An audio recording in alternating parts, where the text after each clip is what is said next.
everybody. Thank you so much for joining us, and welcome, Allison. Hi.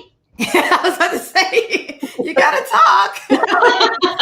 So I'm so glad to be here with my friend and colleague, Allison Gilmore. Let us know where you are joining from. Hopefully we're live on Facebook. Let us know in LinkedIn as well as YouTube, but definitely in the comments, let us know where you're joining from. We always love to take a look at that. And we're both in lovely Atlanta, where the weather is wonderful today. Mm-hmm. How are you doing, Allison? I'm good. I'm leaving town today, so okay. So we got to get it going. We got to get it moving on. Yes. We're heading to South Carolina to see family. I haven't seen my parents since Thanksgiving 2019. Oh my goodness. My dad just turned 85. I haven't seen him since he was 83. So. Oh no! Happy birthday to him. Oh, and so, Genevieve says, "Hi guys, don't be shy. I really want to know where you're joining from." So we got Salt Lake City, Utah. Yes, Ohio. Okay, there's a prize for the person joining from the furthest destination. Remind me that I said that. If you're joining from the furthest destination, I need you to message. I think you may have froze for a second there, my friend. Oh, okay. Yeah, it did act a little wonky. Am I back? You're back. Hopefully I'm back. Thank you. You're back. All right. South Florida. Hey, Wendy. Glad that you could make it. Thank you so much. And Alvin, you are in Atlanta with us. You're enjoying this awesome weather. So please keep those coming, but I'm going to keep going because I know how valuable everybody's time is. We're going to delve into a prickly topic, but it's a necessary topic. And first we're going to talk about the what, and then we're going to talk a little bit about the why, because sometimes I think that gets missed. Like I said, sometimes I feel like we talk about these topics that make people a little uncomfortable, and people misinterpret that as if the goal is to make people feel uncomfortable. And that's never the case. I've said that before, that, hey, when there's that tissue in the therapist's office, she doesn't want to make you cry. That's not what it's about. And we're certainly not going to make anybody cry today. But it's about knowing that that is a part of the progress for all of us. And we all want to have the progress. So again, not saying that crying is involved, but just, that a little bit of discomfort. And, I like to liken it to working out. I mean, to me, if I start a new workout routine and I'm never sore, it's kind of letting me know I'm not working out what I need to be working out. So that soreness just kind of lets you know you're moving in that right direction. So with that, we want to tackle white privilege. We want to talk about what it is, what it isn't, and we just kind of want to demystify it so that maybe you'll start to think about that concept a little differently. And before we launch into that, Allison, I would love it if you could just give them, 30 seconds of who you are, what your background is, your dual career. We definitely want to hear about that. So just kind of tell everybody who you are. Okay. Well, first I want to know what the purple state is, because someone said they were here from. Yes, purple state. Who is that? That's Michael. Michael. You'll let us know in the comments. Okay, cool. I was just curious. So I'm a curious person. So my name is Allison. Dana and I have been friends for, 7 or 8, 10 years maybe. We've been working and facilitating projects together, and we're in a women's entrepreneurship group that Dana started. But my career background is I run the PhD program in business and was at a business school at Emory University, one of Dana's alma maters. And we were connected by Karen, who, if you've been following this series, Karen has been on a couple times now, and that's sort of our connection, how we got to know each other. So I'm in charge of about 50 PhD students. And part of my goal, and has been in my charge and what I've been responsible for and happy to do for the last 13 years, is diversify the student body of the PhD program so that we can have more people of color in front of the classroom, right? Who could help inform business practices in the business world as they teach MBA students. But the other side of my world is, for over 35 years, I've done improvisational comedy here in Atlanta. So that's how I know Karen, actually. Right. And that's why they're both so funny. I love funny people. I know, fun is fun. Why not?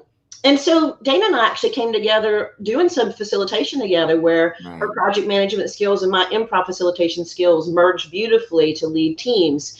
And so I have, like she said, I have kind of this sort of dual career. And so my exposure to issues of diversity range from the theater to the classroom.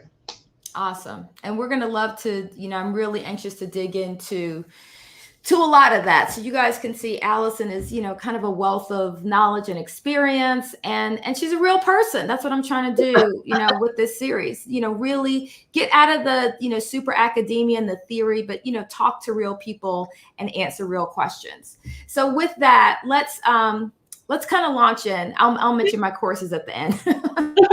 Well, one thing I wanted to say just off the top of this is that I'm just privileged that we can sit here talking about white privilege. I just said I'm privileged. Right. Is that you and I can sit here and have this conversation? Yeah. Oh, right? Yeah. And these conversations are happening, all over the country. And so I'm privileged to be here to talk about this with you. And I'm just a firm believer that having the conversation is part of the progress. It absolutely is. Just like everything that you do in life, you don't, isn't, a bowl of ice cream and, feeling amazing. Every experience isn't that way. But if it causes you to think about something differently or learn something or think about something from a different perspective, I feel like, that's a gift. Yeah.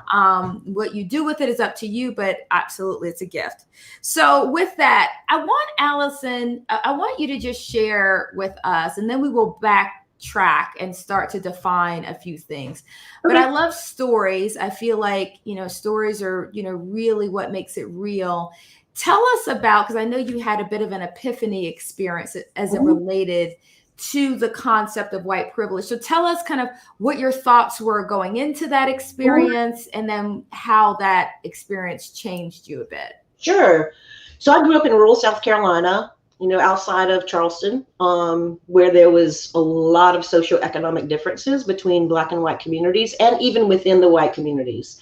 Mm-hmm. And so I always thought of people that were affluent or privileged as being educated.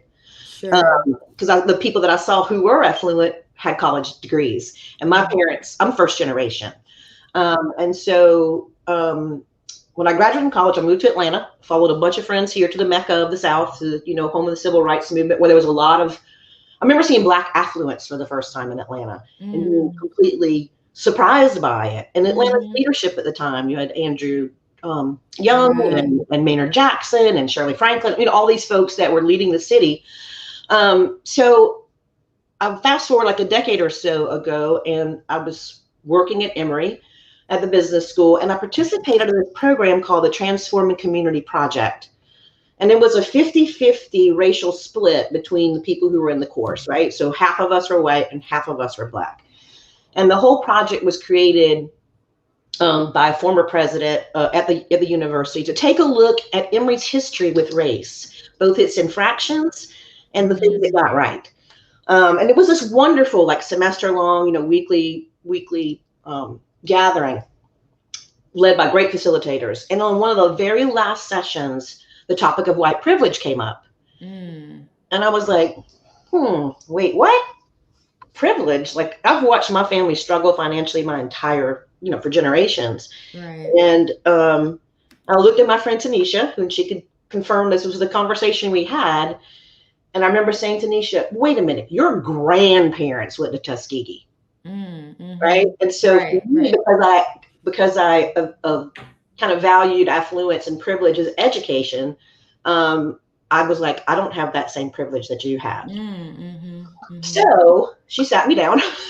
We sat down together and we went through the work of a professor up at Wellesley College, Peggy McIntosh, who is like kind of the modern founder of this theory that white privilege does exist. Now, she wrote her paper in 1999. Could I just interject to say kudos to you for actually saying something, Because isn't it easier to just sit back and, feel a little uncomfortable or ruffled under your feathers are ruffled and not say anything? Because again, we don't want to have that uncomfortable moment. And kudos to her for not taking the easy road by saying, oh, okay, whatever. Right. So the learning came because you guys chose to engage. Okay. And so I really want to highlight that because I think that's so important, because it could have gone a completely different way, which is the way it usually goes, which is nobody says anything. And then we all kind of go back to our own corners with our own pre-learning thinking. And we walk out into the hallway and we find another white person and we go, did you know about white privilege? Exactly. We grab somebody who maybe looks just like us, who might think the same way we think, and then we're talking about somebody else, and there's just a lot of ways it can go left. But it was really interesting because we went all the way back to Emory's founding days out at Oxford College, where the Board of Trustees actually had a Black mistress. And she is buried in the family plot out on the Oxford campus. Right. And we talked about our relationship with, we have a high Jewish population for our undergrads. We talked about Korean relationships, African-American experiences. And so over this course of time, we really built this intimacy, which I think is something that can lead us to have real valuable conversations. If we can be intimate and in a safe space with each other. And again, it's obvious, but we just have to underscore it. Having the relationship beforehand makes all the difference. Because I hear that all the time where white people say, well, I'm confused. Should I say something? Should I not say something? It's all a function of your relationship. If I don't know you from a can of paint, I don't want you, just all of a sudden start to school me or question me. It just feels weird. But when you have that relationship already, then when something happens in the news or you're at a diversity event or for some reason the conversation comes around to a diversity related topic, now we have that goodwill that's already built up. So I'm happy for you to ask me a question, or I'm happy, if you have a concern about something, I'm happy to have that conversation. But that's absolutely critical. And Tanisha and I continue to be friends, right? And she comes to my students' orientation every year, and it's obvious to the people coming into the school that she and I are friends. And so it goes a lot to sustain how you support each other in your jobs too, right? Sure. I know I can go to, and I have these talks. I can talk about these topics. So what did she say? What was it that helped you shift your thinking on white privilege? Because it makes complete sense. I can see where you're coming from. If you're saying, hey, you have more than I do. How can I be privileged? What was it that she shared with you, or what happened to kind of shift your mindset with that? Well, we got exposed to this professor's work, but in particular, Tanisha's a single mom of a Black son. And she talked to me about the way she has to prepare him to be able to face society and to face the public, with the fears of the mother of a Black son has, which you may have the same, right, Dana? And that it kind of hit a switch for me that I didn't realize before. And then it wasn't much longer after that, I was talking to my husband's best friend, who was a person of color. And I mentioned to him, Michael, ever since I've known you, you've driven a Honda Accord. And he's like, yeah, my dad taught me growing up in Fort Valley, Georgia, that I should always drive a sensible car because I won't stand out for police. Like, oh, wow. Right. And I said, oh, and you've got a suit coat in the back. Are you going to a meeting after this? He's like, no, I always carry a suit coat in the back of my car. I'm like, what? He goes, my dad also taught me you keep a coat and a tie on a hanger in the back seat of your car. So if a policeman does pull you over, right, they know that you're responsible and maybe you're a business person. Right. And I thought to myself, my parents never had to tell either one of my brothers either of those things. So that was sort of those are amazing, amazing examples. And that's exactly what it is. It's all of these things that are disadvantages in society that you don't have to contend with. Now, that doesn't mean your life is perfect. Doesn't mean that, you're born with a silver spoon in your mouth. That's not what we're talking about. But it means that for many Black and brown people, we grow up and we continue to have lots of additional disadvantages that in many ways are going to be invisible to people who don't have those disadvantages. And we have unearned advantages that we didn't create for ourselves. Yeah, yeah. That you're starting, that you're starting on first base. Yeah, you're starting on first base. Some people are starting on second base, okay? Right. And some people are just pulling in the parking lot, you know? And not to say that race is the only factor, but certainly race is one factor. In fact, one of the things that, you know, I talk about when I have sessions with people or with organizations is we all have some sort of privilege, okay? So let's, you know, first start there. We all have some sort of privilege that we don't acknowledge. I remember growing up, and I want you to think about that and put it in the comments. What type of privilege do you think you have that maybe you haven't really thought about? When I was growing up, my whole family were educators, and my aunt used to complain all the time. She was an assistant principal. She complained about how everything is made for right-handed people. Everything's made for right-handed. I was like, what are you talking about? And then she talked about the desks. I don't know who remembers the desks. I know this is the way they were when I went to school. Yeah, they have like the little half desk kind of thing. Mm-hmm. But when we were growing up, it was always on the right. They didn't have a left-handed version. Or she would complain about scissors. And she said it was so hard for her to cut things because they were they weren't made for left-handed people. And so Wendy's saying unconditional love and support from her parents. Everyone doesn't have that. And that is huge. That's huge. It's so funny you say that. I just was watching something last night about how COVID, the impact it's had on foster kids or kids who are trying to get through the adoption system. And that just kind of came to a screeching halt. So having, you know, coming from a two parent family is a privilege. I know I've watched shows about little people, and I saw this guy going on a business trip, and then he showed all the little things that he had to do because he was checking into a hotel, and the hotel is not, you know, made for little people. And again, I was just thinking, I was like, wow, when I go to a hotel, I just check in. Like, I don't think about anything. I don't have to climb up. I don't have to bring stools with me. I don't have to bring special attachments, you know, to drive a vehicle. So there are just so many ways, able-bodied, privileged. Oh, that was a good one too. Access to private education, and Wendy's also a left-hander, so there we go. Yes. So, and not to say that those sorts of privileges are the same. You know, I'm not saying they're all the same. You know, but I think it's instructive to try to get away from the race thing for a second and just realize that if you have privilege that you don't think about, that's normal. Okay. Because I promise you, I don't get up in the morning and think about, you know, the world is made for right-handed people, or, you know, I'm average height. And so I just don't think about that. Like I'm sorry. Yeah, I have privilege just because I have sidewalks. Yeah, exactly. So we've got another thing, multi-country experience. Very young, I traveled to many other countries with my parents. Wonderful. Not everybody has that. I mean, there are people who've lived in their same city their entire life, so they don't have that framework. I remember hearing one time when I was in Charleston, my hometown, I was at a conference, and I heard the speaker who shared the percentage of young Black children in Charleston who had never seen the ocean. Oh, yeah.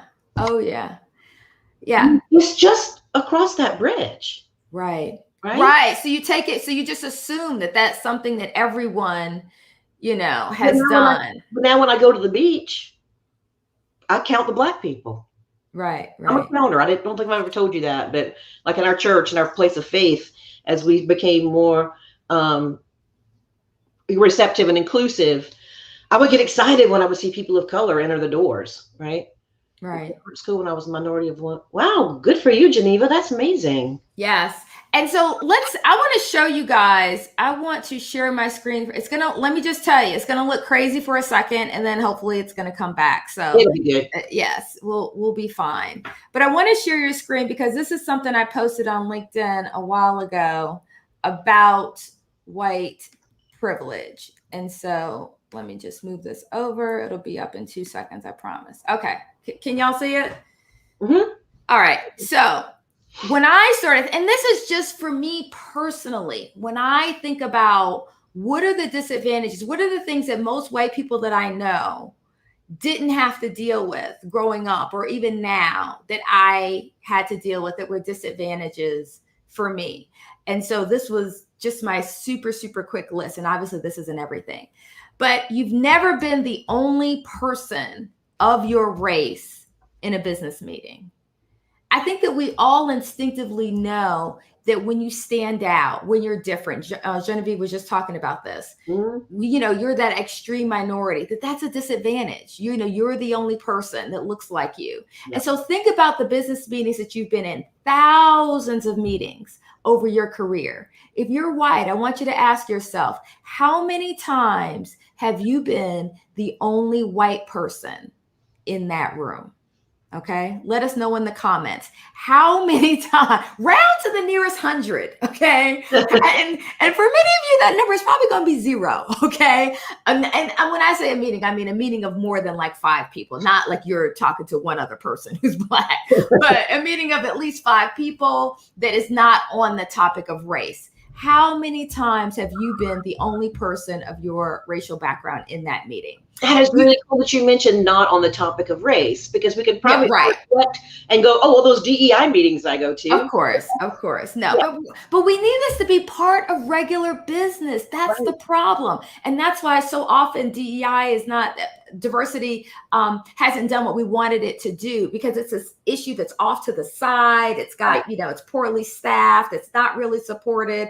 But we need to infuse anti-racism into marketing, into finance, into entrepreneurship, into every single area of business. It doesn't need to be off to the side. Right. Second one here, you've never worried about your race negatively impacting a job or a promotion prospect.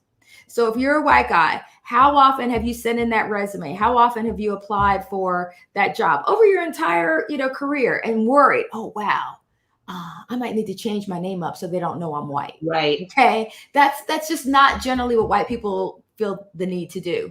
You've never received a child's reading list or famous people list with nobody of your race on it. This definitely sticks out to me from my childhood. This happened over and over again. I would come home with reading lists, famous people lists, and my mother would have to add in 3 or 4 Black names because there was no Black person on the list to begin with. Okay. So again, the school wasn't thinking about this. To them, that was normal. This is the normal reading list, or the famous Amelia Earhart and Abraham Lincoln and George Washington, but no mention of George Washington Carver. Yeah, I mean, there are tons of Black people that they could have on there, or maybe they didn't have any women, but I've had that many times. You've never had problems finding a same race Santa at the ball. Hey, I just had to put this in here because, again, I remember that from my childhood. My mother, again, I come from a somewhat activist family. My mother started a petition. Okay, this was like 30 years ago, to have access. She wanted to take her kids to a Santa that looked like them. And so we did that. You never recall taking pictures down to sell your house growing up or being called the N-word. I vividly remember that. And if you are a person of color on the call, let us know if you remember that as well, or other things that you remember growing up that showed you, that were a signal that there's something wrong, you don't belong, or you have to hide your Blackness in some way. But I absolutely remember we're selling our house. This happened on more than one occasion, not just us, neighbors as well. We had to take down all the pictures, take down anything that indicated that Black people lived in the house. Now, correct me, my white colleagues and friends, but Allison, do you recall doing that when you were growing up? Nope. And the sad thing is, it's still happening. I mean, there's cases out there we're seeing constantly of people that will list their house, and then when they bring their white friend in to be part of the transaction, all of a sudden the house evaluates higher or is appraised higher than it was when it was believed to be owned by Black people. I saw that story. For those of you who didn't see that, that was in the news about 2 weeks ago, that a woman had her house appraised. And I guess it was appraised again by, she got a white woman or white friend to come over and pose. White friend to come over, and then it appraised much higher. And so that's one individual instance. But this is my question. And this is actually what I talk about in my course, supporting allyship and anti-racism at work, is let's get to the root cause. So my question is, what is the appraisal organization going to do going forward to ensure that things like this don't happen? Because even though it was a negative thing, in a way, it could turn into a positive, because I'm like, this blind checking, right, almost like having a blind shopper or something like that. To me, that could be a way to check in to ensure that there's not this huge significant difference based on race. So it could be a learning opportunity. So now I'm just going back to the comments. Some of my friends here were saying how many times they've been the only person of color, only person of their race in a business meeting. And so I'm seeing zeros. I think Wendy said maybe once. And again, this might be out of 10, 15,000 meetings that you've attended in the course of your life. Hey, Kristen, we're so glad that you joined. And so Fatima saying she definitely doesn't have white privilege. So we're going to keep going. But in the background, I would love, if you're a person of color who's on the call, let us know, what are some of those, what would you have on your graphic? You might have white privilege if you've never done X, Y, or Z. Let us know what that X, Y, or Z might be. And so Mickey's just saying, hey, he never had to take down pictures. Controversial books, yes, but never photos. And, we joked a little bit before, but that resume thing is a serious issue. Real. I literally, and you can probably maybe even speak to that more, but there's definitely concern oftentimes when Black people are sending resumes in. And of course, there's that huge study that showed that white resumes were responded to much more so than Black sounding names. Well, one thing we started doing at Emory is because I mentioned I do admissions, is that we do blind test score review. So if someone gets an application, because there's a lot of studies now about what standardized tests might be biased, and people are not allowed to see the application with a test score. They just see it for the full person, like a full blind review, because I think there's biases that exist there too that people probably aren't aware of. Absolutely. Yeah.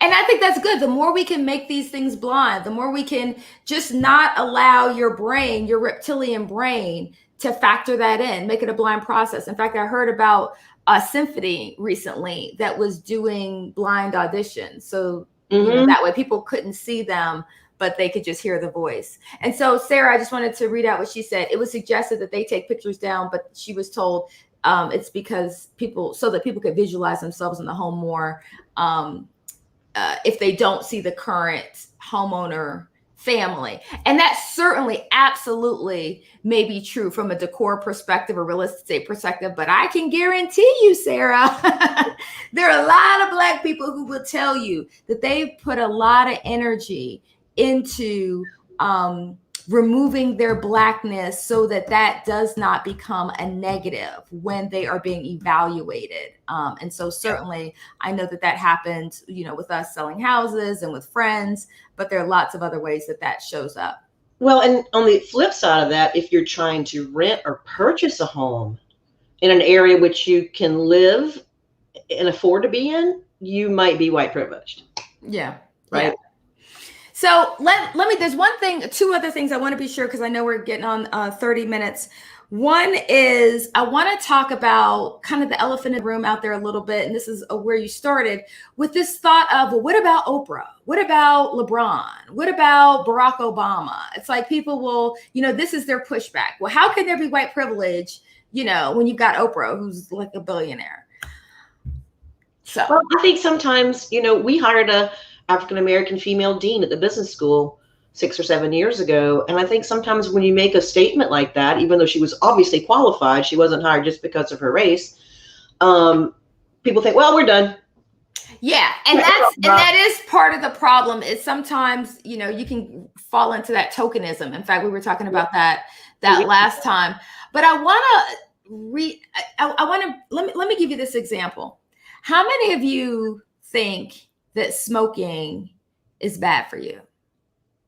In fact, I was watching a show years ago, and they had a panel of like some of the best doctors in the country. And it was interesting because they disagreed about a lot of things. The only thing they all agreed on was how unhealthy smoking was and how horrible it was for you. Now, even though we all agree, hopefully, that smoking is bad, not a good thing from a health perspective, most of us probably know somebody who smoked 2 packs a day every day and lived to be 90. Okay, does anybody know? Has anybody heard of that? I certainly have seen that in my own family. But now that we see that, that doesn't change the fact, just because there's an exception, doesn't change the rule. So because we know that this person lived to their 90 and they smoke, 2 packs a day, that doesn't mean doctors now say it's okay to smoke. It's a healthy thing to smoke. And that's, I think, this kind of exception thinking, this fallacy that we fall into, is we cherry pick a couple exceptional examples and try to say, okay, because Oprah is rich and wealthy, that Black people don't have disadvantages. And that's just, just ridiculous. And when you think, well, of course, when you think of all the disadvantages she had. Yes. And that's the other thing. I mean, she's a bad example because she is so ridiculously successful. But let's just take a random successful person. I mean, I'm a successful person, but guess what? I bet I would have been more successful had I been a white man for the past 30 years. I don't know the opportunities that I did not get. But I don't think there were very many situations. For me, I've owned my own business for almost 20 years now. I don't think it's a stretch to say there probably were very few, if any, situations where my being a Black female was an advantage. There just weren't. Okay. So there are tons of opportunities that I missed out on. There's tons of money that I missed out on. I'll just never know what it was because it just was not offered to me. Yeah. I like to also say, if I beat you in a race, that still doesn't mean you didn't have a head start.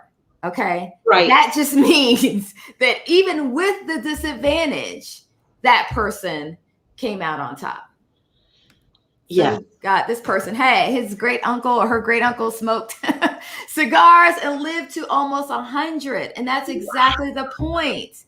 Just because there's an exception does not mean the rule is invalid. Yeah.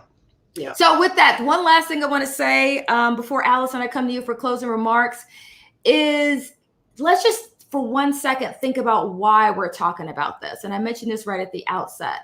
This whole white privilege conversation is not to make white people feel bad. It's not to say if you're white, you should be shameful and feel guilty. It's not any of that. But the problem is, and again, we talked about what it is, but let's talk about why it's important. Why it's important is if you don't acknowledge that there is such a thing as white privilege, it's so easy for you to fall into racist sorts of thinking and assumptions. So when you look at the disparate outcomes, you look at the fact that for years, there were only 4 Black Fortune 500 CEOs. For many years, there were no Black females, 0. Thankfully, now we have 2 as of, I think, this month. We have 2. But let's just stick with that. So if you know that there were no Black women leading Fortune 500 companies, isn't it easy to just draw the conclusion that Black women aren't leaders? That Black women aren't leadership, don't have leadership potential? There's something inherently wrong with Black women. Or if you look at the stat that most the Black families typically have only 10% the wealth of white families. Isn't it easy to jump to the conclusion that, well, Black people don't know how to handle money. They, don't know what to do. They don't know how to save their money. Don't know how to invest. There's more to the story.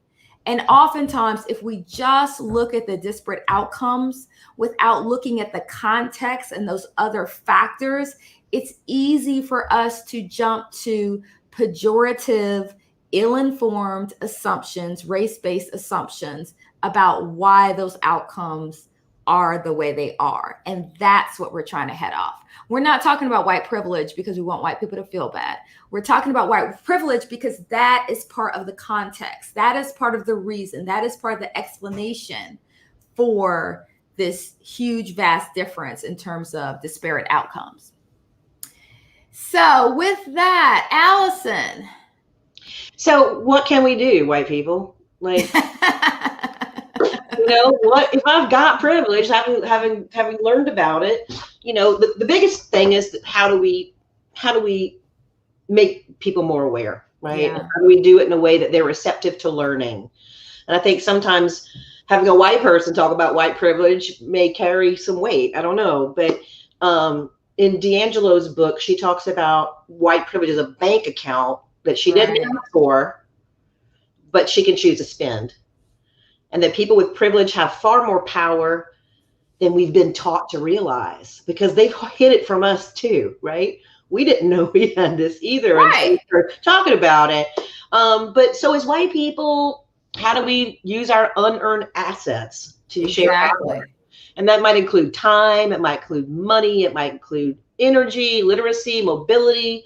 It might include supporting a person of color. It might include making some recommendations. It might include you being the one in the meeting to say the hard thing, because it's even harder for the Black person to say it. For the Black person's idea. I'm notorious for sending cards or emails to supervisors of Black people that I work with who are doing exceptional jobs, because I don't think they always get the recognition. And so I make a point of making that recognition by paying attention, by making associations, by speaking up, intervening, asserting and deferring, being alert, taking initiative, and organizing. Like if you're in an institution or an organization that's not like mine, where I have all this opportunity to have and explore these topics, how might you start that conversation where you are?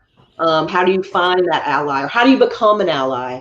And the easiest way to become an ally is just simply to sit down and talk to somebody who doesn't look like you and find out how your life and their lives compare with each other. And then those are the building blocks to building that relationship.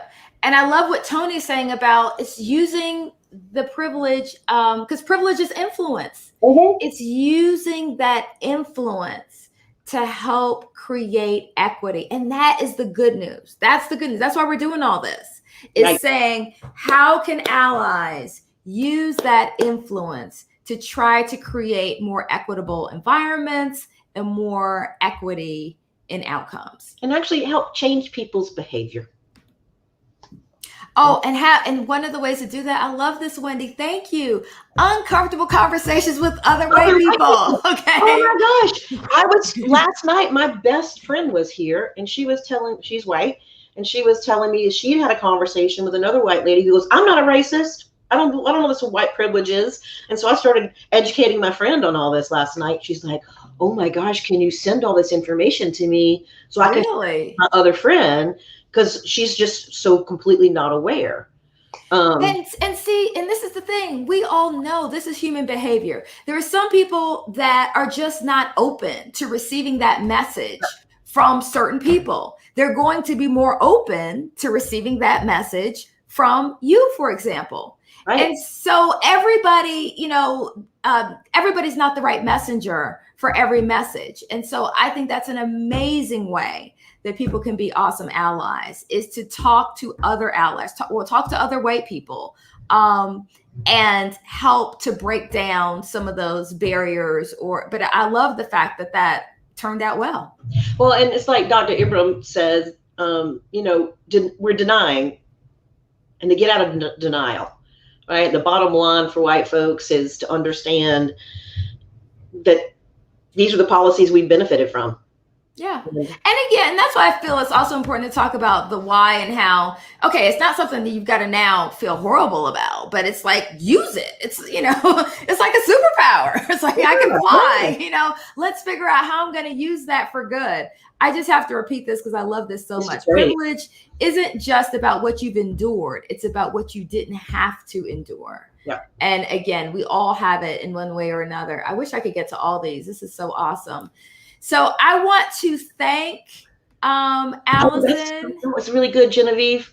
Oh, wait, let me put it back up. Not knowing what white privilege is also, creates gaps. Oh, yeah. Oh, absolutely. I have a That's another reason why diversity in brands and marketing makes so much sense, because when those gaps happen, all I do is sit back and say, they didn't have a Black person at the table. If they had a Black person at that table, that wouldn't have happened. It wouldn't have gotten past, the testing phase. Like Karen shared not too long ago, this young girl was doing online schooling and she went to create an avatar of herself, and there was no choice for her.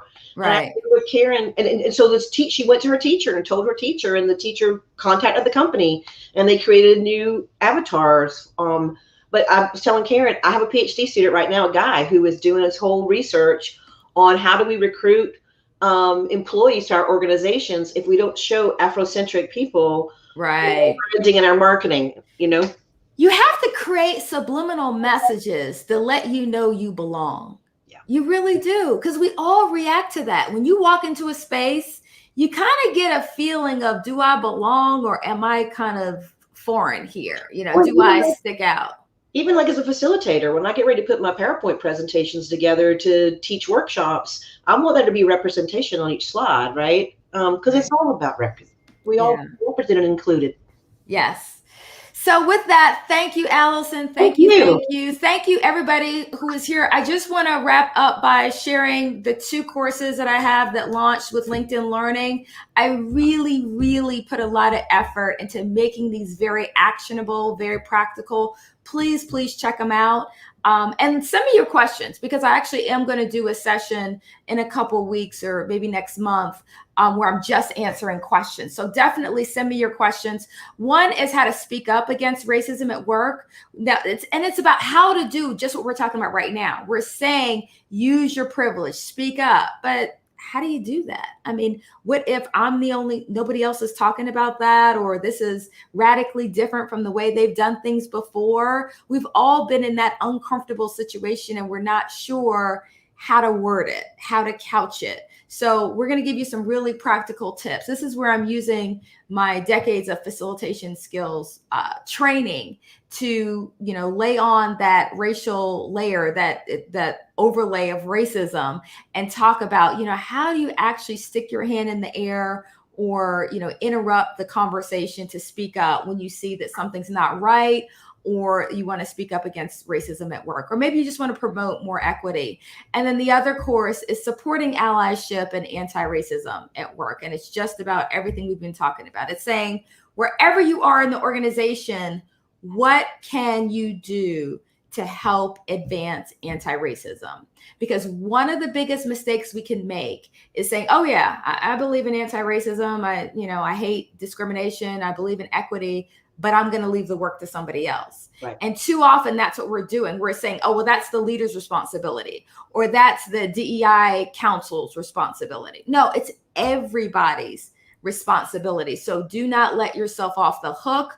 I want you to take that course, and I want you to let me know what you learned and how you're going to implement it in your workplace, because that, guys, is how we make real change. So thank you so much for the shout outs about the courses. Thank you, Tony. He's done both of them. So thank you so much for that. And thank you to Allison. You were awesome. You were awesome. Hopefully you had fun. I had a great time. And thank you to you guys. Thank you for showing up. I'm hoping these are helpful for you. And you guys are just a wonderful, awesome community. Shout me out on LinkedIn. I try to respond to everybody. So message me on LinkedIn. Let me get to know you a little bit better.